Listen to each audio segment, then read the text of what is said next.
Hello बच्चों, चलिए प्रश्न को पढ़ते हैं। इसमें लिखा, जब किसी स्वरित द्विभुज को कंपित कराकर किसी मेज पर खड़ा कर दिया जाता है तो मेज के तख्ते में कंपन होंगे। वो किस प्रकार के होंगे? ए विकल्प है मुक्त कंपन, बी है पोषित कंपन, सी है प्रणोदित कंपन और डी है अनुनादी कंपन। तो चलिए बच्चों, इस प्रश्न की मूल अवधारणा को हम देख लेते हैं। बच्चों, कोई भी वस्तु जो होती है उसके कंपन की एक स्वाभाविक आवृत्ति होती है। यहाँ पर बच्चों, अगर हम वस्तु को बाह्य बल, आवर्त बल लगा करके कंपन कराते हैं बच्चों, यदि बाह्य आवर्त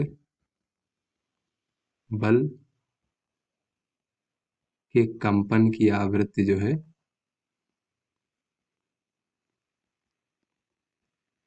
वो वस्तु के स्वाभाविक आवृत्ति या फिर मूल आवृत्ति के बराबर है।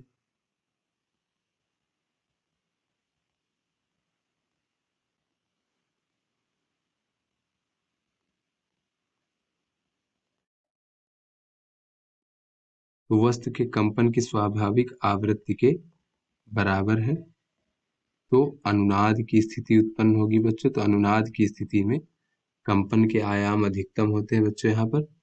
तो ये अनुनाद की स्थिति उत्पन्न होगी और इसे हम अनुनादी कंपन कहेंगे।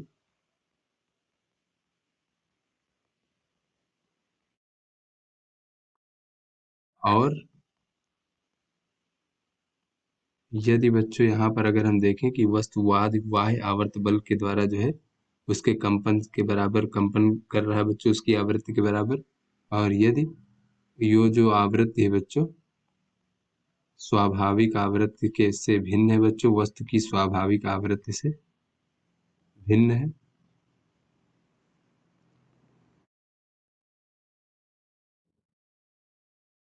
तो जो है बच्चों जो कंपन होंगे उसे हम प्रणोदित कंपन कहते हैं।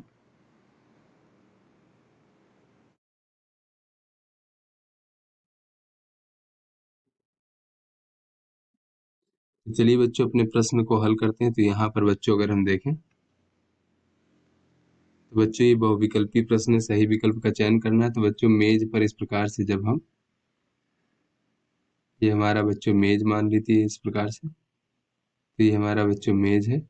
तो मेज पर जब हम एक स्वरित द्विभुज को कंपित करा करके किसी मेज पर खड़ा कर दिया जाता है बच्चों, इस प्रकार से स्वरित द्विभुज को कंपित करा करके बच्चों खड़ा कर दिया जाता है। तो बच्चों ये स्वरित द्विभुज कंपित कर रहा है यहाँ पर। तो बच्चों यहाँ पर स्वरित द्विभुज और मेज के बीच में घर्षण बल होगा। तो घर्षण बल क्या होता है बच्चों? सापेक्षिक गति का विरोध करता है। तो बच्चों इसी विरोध के कारण, घर्षण बल के कारण जो है इस मेज पर भी एक बाह्य आवर्त बल लगेगा, जिसकी वजह से बच्चों ये मेज के तख्ते जो होंगे वो कंपन करेंगे।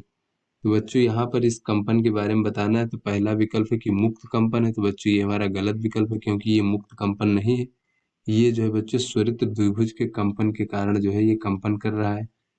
फिर बच्चों बी विकल्प है पोषित कंपन है। तो पोषित कंपन क्या होता है बच्चों? पोषित कंपन होता है ऐसा कंपन जो समय के साथ जो बच्चों जिसका आयाम जो है वो परिवर्तित ना हो, उसकी तीव्रता जो है परिवर्तित ना हो बच्चों, उसे लगातार ऊर्जा प्राप्त हो रही हो। किंतु बच्चों यहाँ पर अगर हम देखें तो घर्षण बल के कारण लगातार जो है बच्चों ये स्वरित द्विभुज और इसके तख्तों के कंपन के आयाम घटते जाएंगे बच्चों, और यहाँ पर इसका जो है बच्चों कंपन का अवमंदन होता रहेगा। तो इसे यहाँ पर बच्चों अवमंदित कंपन होगा। तो इसलिए इसे हम पोषित कंपन नहीं कह सकते बच्चों। तो ये हमारा गलत है, क्योंकि यहाँ पर पोषित कंपन इसलिए नहीं क्योंकि स्वरित द्विभुज को एक बार कंपित करा दिया गया है, फिर मेज पर खड़ा कर दिया गया है बच्चों। यदि लगातार स्वरित द्विभुज को कंपित कराया जा रहा होता तब पोषित कंपन होता। फिर बच्चों यहाँ पर अगर हम देखें तो यहाँ पर ऐसा कुछ नहीं कि ये जो हमारा बच्चों स्वरित द्विभुज के कंपन की आवृत्ति है वो मेज की स्वाभाविक आवृत्ति के बराबर है, ऐसा नहीं है। तो यहाँ पर बच्चों अनुनादी कंपन भी नहीं होंगे। तो बच्चों यहाँ पर इसके कंपन की आवृत्ति जो होगी मेज के तख्तों के कंपन की आवृत्ति वो स्वरित द्विभुज के कंपन की आवृत्ति के बराबर होगी, यानी कि बच्चों बाह्य आवर्त बल के कंपन की आवृत्ति के बराबर होगी और वो स्वाभाविक आवृत्ति से भिन्न होगी। तो इसलिए इसे हम प्रणोदित कंपन जो है बच्चों कहेंगे इस प्रकार से। तो अतः बच्चों ये जो हमारा सी विकल्प है ये हमारा सही विकल्प होगा। तो आशा करते हैं आपको समझ में आ गया होगा। धन्यवाद।